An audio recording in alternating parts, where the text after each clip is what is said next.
There's a new wave of Pokemon card collectors entering the hobby, fueled largely by resale culture. Buying, flipping, trading, hustling. Whether you like it or not, it really seems here to stay, evidenced by the onslaught of card shows. Labeled cons, they're the new gathering ground for collectors and vendors, an avenue for you to find new cards and meet fellow Pokemon card fans. And with the Pokemon card space in the midst of another boom, they're the perfect place to quickly sell parts of your collection. But there is one major hurdle. Vendors typically only offer 80% of what a card is worth, with some going as low as 50 to 60%. So while you can quickly sell your cards, it isn't always the best deal. So how easy is it to actually sell your cards at a convention? And as a new collector, does it even make sense to? With an upcoming trip to Japan and a bunch of Grail cards on my list, I figured it was time to see for myself and make the responsible collecting decision of selling some cards that were basically building up dust. A mix of Japanese special arts, the extremely sought after GX tag team cards, some very, very old PSA slabs I picked up back in 2020, and even some basketball cards because we were right in the middle of the playoffs. And the destination, the Hobby Hangout in Melbourne, located at the Royal Exhibition Building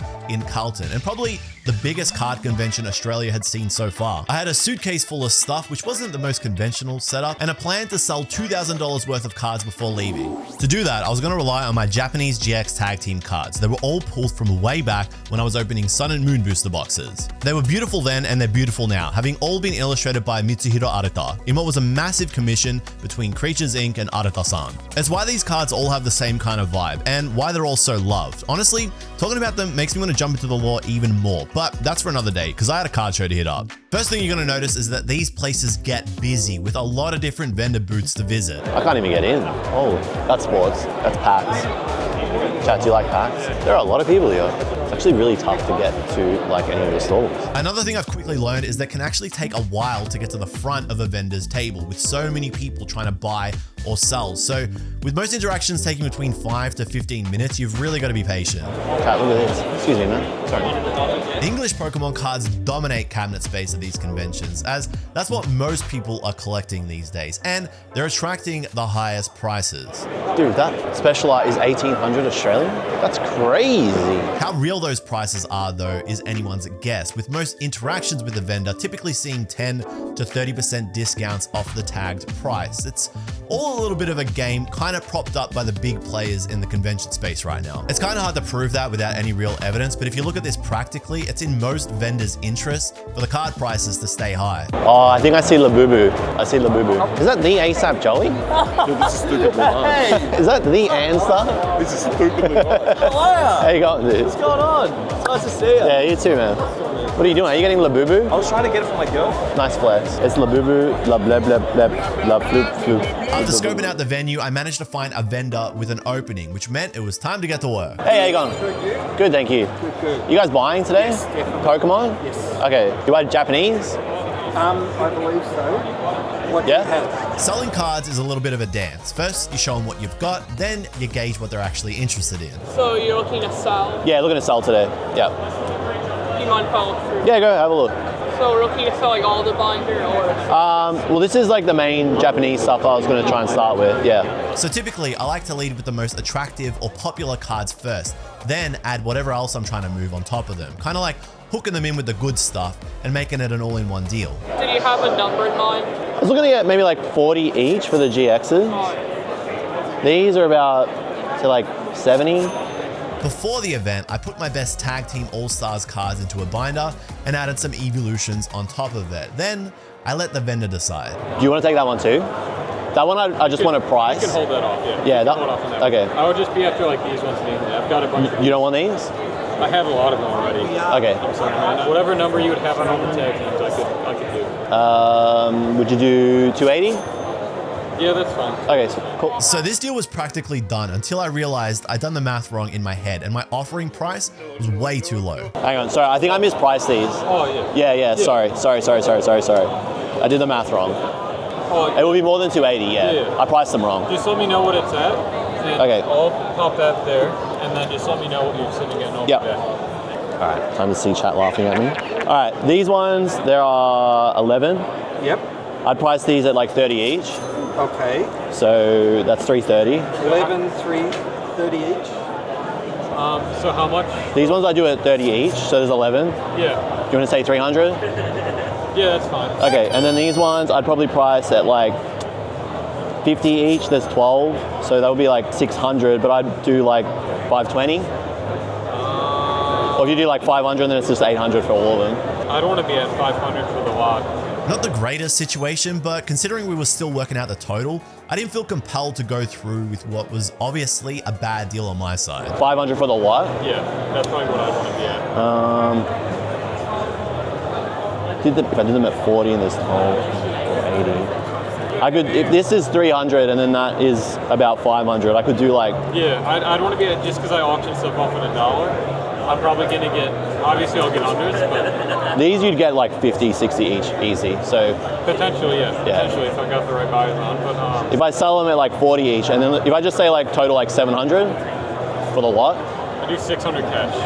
650? 6 cash. 600 cash, I'd have to be at 6 cash. I've already spent a lot. So if you could do 600, I could do that. 12... Yeah, okay. Let's do it. And ultimately, everybody in this space does have free will, whether you're a collector or a vendor. So I was able to renegotiate the price. That's a really important piece of advice. Don't ever make a deal because you feel like you have to. 5, Yep. 6. Awesome. Thank you. Thank you very much. Cheers. Oh, anytime. Appreciate it. Thank you. Thank you. Thank you. So a total of 23 GX Tag Team All-Star cards sold for a combined 600 AU. Working out to roughly 26 AU per card. Not a bad sale overall, considering some of the cards in that bundle were about $5 or $8, and others at most were worth $35. I felt pretty good about this deal, especially considering that very early, very costly mistake, because for the most part, I sold these for market price without the fees. Plus, they'd basically been collecting dust in my storage since 2021. So these were going to become a much better card in Japan. I think there was like 2 Rayquaza in there that I was just like, yeah, just chuck them in. After closing out that deal, I kind of had to debrief with my chat. I actually like priced those so badly the first time around. I don't know what number I did in my head, but then as I was taking them out, I was like, wait, I have definitely miscalculated this. The crazy thing is that I have a box full of those in my backpack. So now I have to decide if I want to sell the other 100 for $30 each. Like all the GX cards are like a ridiculous amount right now. Like it's a stupid amount. If it's a reprint, it doesn't matter. If it's a TTAS or it's like the actual one from the set, it actually doesn't matter. They're all that stupidly expensive. Oh, I never came back and bought these guys as 3D balls. I don't know what happened, I just forgot. This time I will not forget. Even though this was just the second card show where I had attempted something like this, I was quickly learning that after one perceived success, I would start to make riskier deals. Hey, how you going? Good, yourself? Good, thank you. Are you guys buying sports today? Show me what you have. Okay. What cards are? There's like some Sigs, there's some like Brunson, some Shea. Now, as a primarily Pokemon card collector, this next deal had me a little bit nervous, but it ended up being the most important interaction of the day. And that's because I treated it like an experiment. I was trying to sell some rookie basketball cards that I'd bought back in 2020. Players like Rui Hachimura, Ja Morant, Shea Gilgeous-Alexander. And while some of these players had essentially become busts in the NBA, others were competing to become the face of the league. So I knew they had some worth. Show what you have. Okay, like stuff like this. Okay, do you know what you're looking for? Yeah. These are like a bunch of like Sigs, autos, patches, like 300. Oh, I can't do 300, man. What could you do for them? But I wanted to be completely honest with the vendor to see which way it was going to go, whether they were going to take advantage of me or whether they were going to try and help me out. I know a lot about the NBA, but my sports card knowledge is nowhere near my Pokemon card knowledge, and I didn't want to pretend that it was. To be honest, you probably have $100 back. 100? Not even. Not even? I'll tell you why. Don't sell anything now. Okay. Okay, my advice, wait for the season to start. Yeah. Those are your top 2 cards. Thanks for being honest. All good, man. I'll show you the Shea. Show me what you have. Do you know what you're after for the whole thing? Yeah, I'd say like, once you add them all up, maybe like 800. Oh, nah, man. No? Nah. Do you know what you Have a look, yeah. 800 is your lowest? I'll do 800. Okay, no. Then if I was to keep it for a week, you'd be able to... What would you do now? Fuck, it wouldn't even be 400. Wait a week, you'll be able to get more. I just won't be here. I'll be in another country. Which country? I'll be in Japan, so it'll be a bit hard. Okay, then go see my mate, Kane's Collectibles. Kane's Collectibles. He'll Okay. be interested in the shapes. Okay. Yeah. All right. Want to have a look at some of the slabs or like something like that? I mean, that's just... Do you know what you want for that?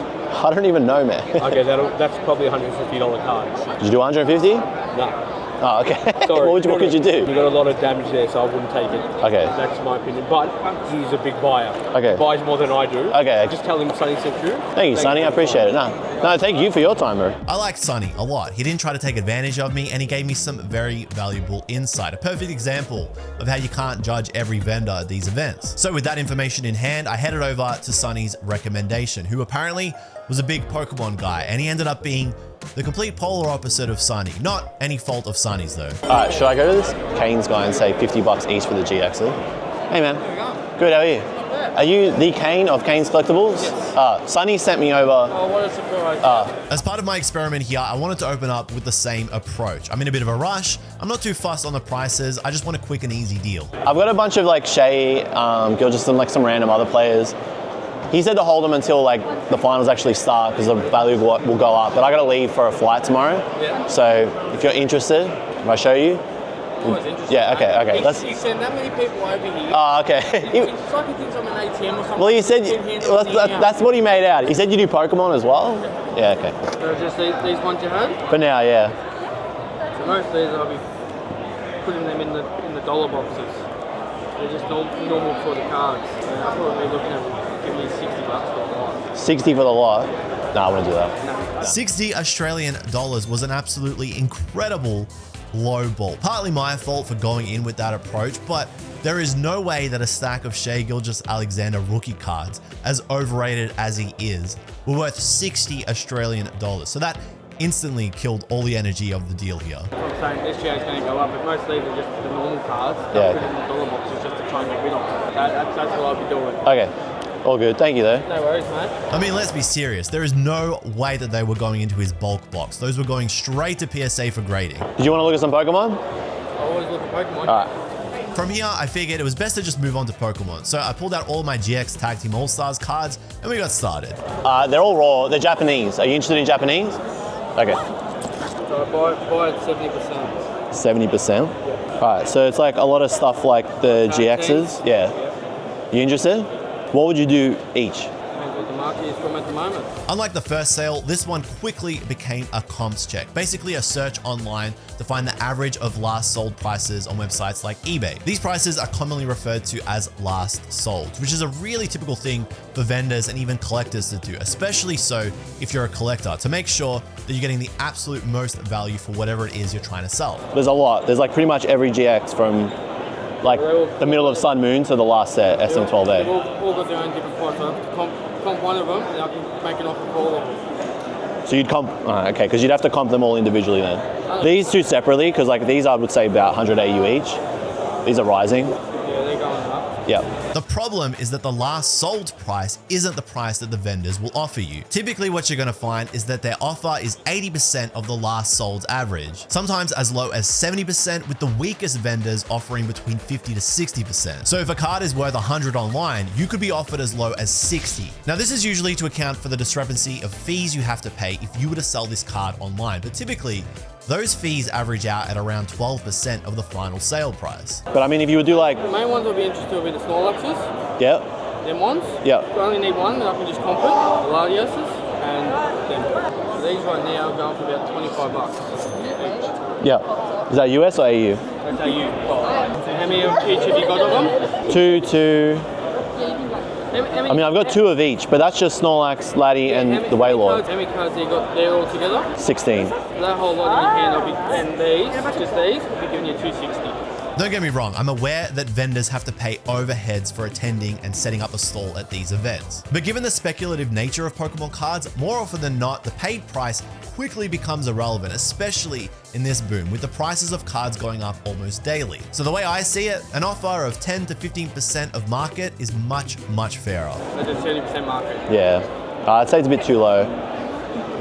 I kind of want to just get rid of the whole bunch of them, so that would probably be putting them at like 15 or 18 bucks per. So there could be 100 in there? Yeah. The comps offer came in at 25 AU per card, which is much lower than what these GX Tag Team All-Stars cards are typically worth. Any collector worth their salt would know that. Yeah, so I'll be giving you probably about I guess we're $1,000 for the lot. $1,000 for the lot? No, I wouldn't do that. No. That's what we're paying at 70%. Yeah. No, all good.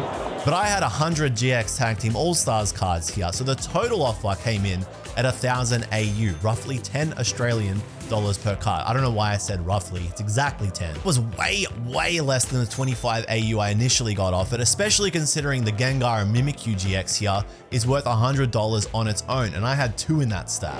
You'd be better off to sell them individually. Yeah. And you make, say, 15 to 2K. Yeah, okay. Yeah, that's what I was trying to probably like shooting towards. I got payment 70, so that way I can Yeah. put my market on them. Yeah. No, I understand. All good. All right. Thank you. No worries. Thank you at least for looking. I appreciate it. I'm always here to buy. Yeah. I appreciate it. So this ended up becoming an exercise in just walking away from a bad deal, which I'm sure old mate understood too. But you've got to remember, you as the collector are the one holding the cards. They want those cards from you. So never make a deal that doesn't make sense, especially when we're in the middle of a boom. I'm not saying everything's going to go up continuously, but we're definitely not showing any signs of slowing down. So don't do a deal that isn't in your favor. Advice that I'd kind of wish I had remembered on the day, because at this point of the con, I was starting to get worn out, which is always a recipe for disaster. I'm about to crash out. Why won't anybody buy my fucking sports cards, bro? What's a man got to do to always hit a buy? He offered me $60 for like 15 Shea Gilgeous-Alexander cards. Every time I come to sell sports, I end up just selling Pokemon. It's always a good idea to go to these cons with friends if you have friends, because that sounds so mean. Because then you get to maximize the amount of information and things you learn across the day, which is why at this point I went over to say hello to some people and just also work out who was offering the best or who would be most interested in the cards I had. Oh, here they are. Here's Pokebox. Where is he? I'm streaming. I made a quick visit to see a good mate, 6ix9ine, at the Pokebox table alongside Anstar, one of my oldest streaming mates from Twitch here in Australia. Don't worry about it. Just leave it. Just stop. Just leave it. What's up? Okay. They do a ton of rip and ships in Oz, but they also do their best to look out for people, and they're brutally honest too. How are you? I'm streaming. I'm live. Hi. Hello. Oh, yeah, we all saw that. We all saw that. I can't tell the sports, man. I'm having a meltdown. What do you mean? Everyone's just lowballing me. Is what it is. They know it's at peak at the moment. They could lowball me, but like one guy like savagely lowballed me. You got a cherry? I probably should, eh? Yeah, definitely give them a go. I mean, they're going to take it. It's just what they pay. They might go 40%. So with that info in hand, it was time for the final deal. First, an assessment of what I was willing to sell. A fat stack of GX Tag Team All-Star cards, and a few nice Pokemon slabs too. Hey, how you going? Good, how are you? Good. I was just waiting for, so I got some stuff. I did a sale before, so I thought I'd just come back. Yeah. Considering the best offers for the day had come from Carson's, I made my way back to their table. So what were you looking for? So I've got these that I was trying to, I came and sold a bunch of these at about 35 each before, so I just got some more that I was going to sell, if he's keen. And then there's some sports here. So I know he does the dollar auction, so I was just going to flip these off at about like $2 or $3 each. Yeah. I teased my tag team cards because they were the most interesting of the lot, but also threw my basketball cards in as the first sale, and I kind of just wanted them gone. Hey man, how you going? Good. Back again. Easy. This is like a bunch of like basketball like I sold last week. Yeah. I just got more if you were interested. There's about 50 cards there. Yeah, I just have to start a stream in 10 minutes over there. I'll be pretty quick because I gotta leave in about 5. So Yeah, done. there's about 50 there. Do you want to say like 110? Yeah,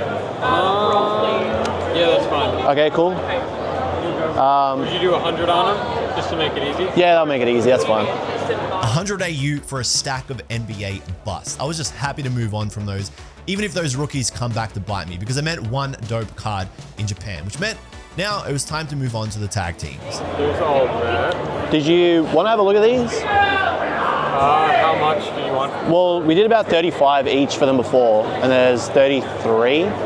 How much do you have like a I probably couldn't get that high. 200? What could you do? Probably $10 a card. $10 each? Yeah. You bought it before for $30 each. Did I? No, on average, yeah. I don't know. I'm sorry, man. I've been... No, you're good. Would you do like How much 900? How much is that total? 900 dollars? Yeah. I'd walk it back from 12. I go 900. Some Team Rocket stuff. Yeah, that's fine. Yeah, 100. It's tough when I can. Yeah. Some Tinas. No, I couldn't. I probably couldn't get there that high, man. I'm sorry. What could you do? I would be like $700. 7? I'd walk around and see what you could get. You could probably get more than that, but So the previous offer from the start of the day was what I was targeting, 30 Australian dollars per card, which was a premium price, but pretty fair considering some of the cards in the stack were worth more, even though some were worth less. That was a pretty fair average, but Carson was still a little bit hesitant. However, I was willing to make a deal because I did just want these gone. Do you want to do 750? 750? Yeah, it's fine. 750 is done. Okay. 750 AU for a stack of 20 GX TTAS cards, an average of $30 per card. Some, like the Rayquaza GX, were worth $8, others about $25, and then some of them moving up to that $30 to $40, $50 mark, which was basically market price for each of these cards. So how did I get such a good price, especially if vendors are offering so low? I think this is a combination of this one being a bulk deal, the cards starting to gain traction online amongst collectors, and the cards also being essentially gem mint to mint, because when I was opening these back up in 2020, they were going from pack to sleeve. Sweet. Thanks. This was an awesome deal, and I really should have left things here, but I still had a few slabs in my pocket, and I wanted a little bit more spending money for Japan, and so I made a very critical error. Some slabs? No, I've got the Potentially, probably not right now, to be honest. Just because I'm running out of time. Okay, because these, I've priced them up already. It'd be about 450 AU. So if you wanted to walk it down to like 400? 350? 380? I do 350. 380. 380. I'm not even looking them up. I'm just guessing 350. So Okay, 350. easy. Sure. That's all yours, man. Thanks, bro. Once again, no Appreciate problem. it. God damn, son. I don't know how I feel about that. I offered Carson the 4 slabs in my pocket, but he was in a rush, and I was in a rush, and I only ended up getting 350 AU for all 4 of them. And when you break them down and you look at what they're worth now, it's diabolical. Mega Rayquaza EX from Emerald Break as a PSA 10. This is a card that I bought back in 2020 for $40 and essentially had forgotten about because I found it in a random box of slabs, and I don't even know where the rest of those slabs came from. It's now selling for approximately 300 Australian dollars, so I really would have been better off holding this one. The Rayquaza EX Pokemon Card Chance promo as a PSA 10. Another card I bought back in 2020 for $40 that was also sitting in that box. This one was a bit more unique though. When Emerald Break released, each pack had a 0 or 1 point card inside. If you collected 3 point cards and sent them in, you could redeem this promo card for free. This card is now selling for 550 AUD, so I'm praying that the ad revenue from this video helps cover some of the losses. The Regidrago V special art from the Japanese set Paradigm Trigger as a BGS 9.5. I bought this one back in 2023 when Japanese cards were flying out of the cabinets. I couldn't find a raw copy, so I figured I'd pick this one up for 30 USD. I've got a raw copy now, and I recently saw one sell for 13 AUD, so I don't feel too bad about this one. And Red's Challenge from Double Blaze as a PSA 10. Another card I picked up in 2020 for about 90 AU that was also sitting in that forgotten box. And that usually means that I don't have a connection to it, which is why I didn't care about moving this card. It's now selling for 200 AU because it's gone up like every other card has, so that's fantastic. Chat ringers I got cooked. I sold 30 GX cards for an average of 25 each. You paid more than 70? Yeah. Okay, all right, that's fair. He paid pretty much like 100%. Really? It's not anything anybody doesn't know. This is what vendors talk about. I know. You're now $149. I'm worth more than that. Nah, I don't know. Chat is under 49, right? So I guess that's the issue with selling cards right now. There never feels like a perfect time. And even if you come out on top, you still feel like you could have done better. And you can probably do better than I did too, especially considering some of those missteps I had. You know, don't take a bad deal. Yeah, there is a code of ethics in trading, buying, and selling, but people make mistakes too, and evidently not just the collectors. So don't be afraid to walk away if something doesn't make sense. And then you look at where I absolutely cooked myself, which was getting greedy. Ultimately, I settled on that PSA sale when I didn't exactly need to. I didn't lose money because I did sell those cards for more than I originally paid, and I did turn them into some pretty dope cards from Japan. But knowing when to call it quits is critical, especially when there is so much cash flying around the place and there are so many cards that you want to pick up. It's easy to get caught in the moment. Ultimately, you're always going to be thinking about how you could have sold for more in a week, a month, or even a few years' time. It's just Pokemon cards, right? Not that serious. Make sure to subscribe. Check me out at Twitch. Thanks for watching. And if you'll excuse me, I'm going to go be sick. See you next time.